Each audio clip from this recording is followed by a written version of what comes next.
Paman Anggirantarja kula tingali saking katebian Anggirantarja Bandayuda kaliyan Anggir Nrakasura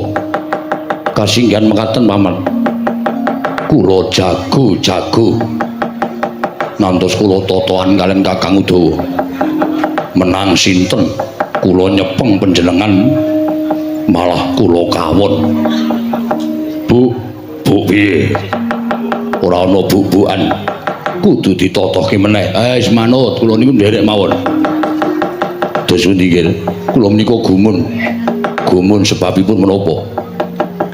ing atasipun kula menika mengsah Kakang Stijo Paman nalika semanten kula dipun cokot kula emut bilih Kakang Stijo Bama Narakasura menika nggadahi kasekten saged nyokot kadidine Denawa tumunten kula ngedalaken daya kemanden nggih menika kula nyembur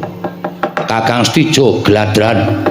nanging kados menapa kageting raos sing manah kula sareng Kakang Stijo menika emut Purwadasina lha kok piyambakipun ugi saged nyembur ngantos kula dawah kalenggak terus kula gumun kok ya iso isane Kang Mas Tijo Bangara Kasura menika ugi nyembur kula trimut Angger Tijo menika ugi wayahipun Sang Hyang Nagaraja menika wujudipun ugi sawer menawi jengandika Angger Antarja menika gumun menika kula nuwun sewu menika mboten nama mokal panjenengan mboten mangertos sejatosipun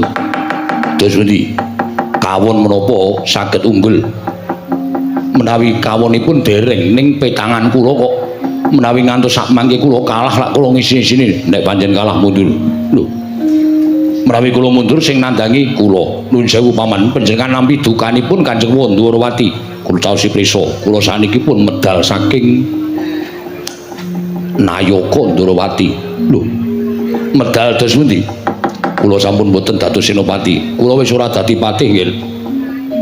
kula saniki pun boten kewengku peraturan negara Ndrawati mula kena jotosi Angger Stijo kula ora ana sing ngelekke wis wewenange Setyaki dhewe